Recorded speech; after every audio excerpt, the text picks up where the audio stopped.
So Notre Dame burns down, having survived 1,000 years through world wars and French revolutions, but it couldn't survive 2019. I don't think a lot of us will survive 2019. I think this year is pretty much undoing humanity and all our progress and certainly all our freedom. And how convenient. How convenient they had the narrative that it was an accident and a construction fire. Straight away, as soon as the flames had ignited, they didn't report on the fact that St. Sulpice Church was also burned in the week, and 10 other churches were burned in the week. Hundreds of churches have been burned over the years, and this is a pattern consistent with the Middle East. This was happening throughout Syria in 2013. ISIS were burning churches. They were killing all the priests and all the, religious people and the Aramaic-speaking Christians and all the people in those regions. It was just a massacre, and the media wasn't reporting on it. There was hundreds of thousands of people massacred, and the media completely ignored it because they were Christians. I tend to share the sentiment that people have that if this has happened to a mosque, a grand mosque somewhere, we'd all lose all our privileges to freedom to public spaces because we wouldn't be allowed to go into public spaces anymore. We'd lose our privilege to the internet and free internet access and everything. It's just all... That's what happened after the mosque attack. That's what New Zealand did, and then Australia followed suit. And now the symbol of Christianity in the West, the symbol of free civilizations of the West, burns down. And the media has the cover story straight away. And Macron comes out grandstanding like he always was planning to. Maybe it was a plan, a false flag by Macron to actually regain his population, his reputation, which the population have turned against him. His reputation is going up in ashes, and it needs to be reborn out of the flames like the phoenix itself. And that's what this is, a false flag from Macron to grandstand and rebuild his reputation as he rebuilds Notre Dame. He knew that within his country and within the people he's appeasing, there is a desire to destroy churches. There's a desire to crush Christianity in the country, and he's quite happy to do that because he's with the leftists who say, yeah, I'm an atheist, yeah, I don't support Christianity, and I don't support Christianity, to be honest. I think a lot of their things they say are complete bullshit. It's all very bigoted and everything, but, so is all religion, blah, blah, blah. Islam is worse, yes. Judaism is probably worse. Christianity is probably the lesser of those two evils.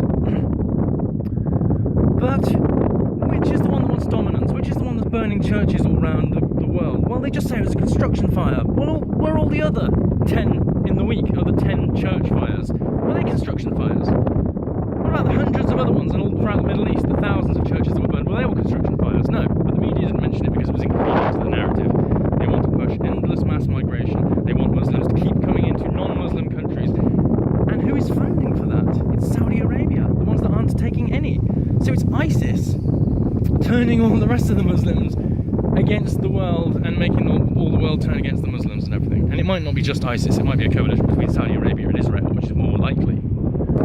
It's very suspicious that every time, whenever these attacks happen, they always come out and say, don't speculate, which means don't blame Islam. Which they said after the Orlando massacre, where someone said Allahu Akbar pledged jihad to kill gay people because gays were against Allah or whatever. And that angle was completely ignored and everyone focused on, don't to conclusions, don't be Islamophobic. Even the LGBT, they were all about don't be Islamophobic. They've sold out gays, they've sold out gay rights throughout the world. We're now basically working for a coalition of Saudi Arabia and Israel.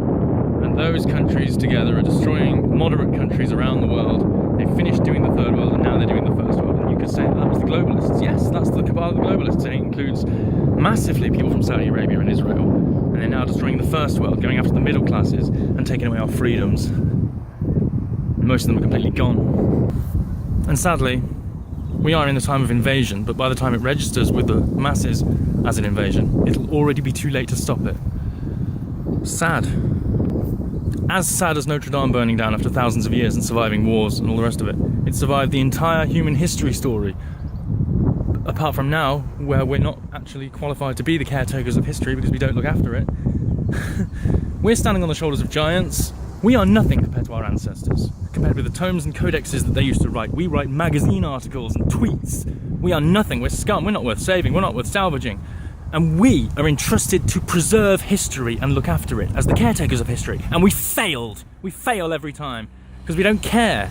We're caretakers who don't care. Our politicians have sold us out. They're complicit in selling out our civilization. And we just don't have a system of justice to do anything about it because it's all completely phony. And we're all expected to be happy with that and just go on living. So even though I'm not a Christian, technically I don't believe in God and Jesus and all those stories. I believe they're metaphors. But I weep for Notre Dame because it's weeping for civilization. It's weeping for the takeover of civilization and the takedown of civilization, which is something I witness every time I put the computer on. Because every time some celebrity has said something to trash their legacy, someone has done something to completely ruin everything that was sacred about them.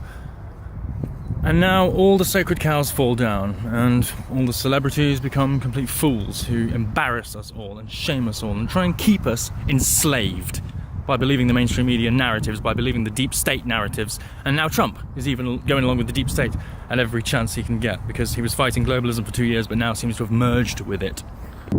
And Brexit's getting a flex tension for God knows how long. What the hell's happening? I don't know. It's treason. It is treason, but some people stupidly don't believe it's treason. And even though the definition of treason has been changed by Tony Blair and the treason laws, etc., it should be still illegal to sell out your country or to just give it away. But apparently it's not. Or start a war with Russia, that's absolutely fine. People underrate the level of the crime that's actually happening and call it politics. That's the problem. If you don't call it treason, nothing will get done. If you keep calling it politics, nothing will get done. It's like the Trudeau SNC Lavalin thing. You can't just deflect onto jobs. We're talking about corruption, not politics. And they're not supposed to be the same thing, even though they are.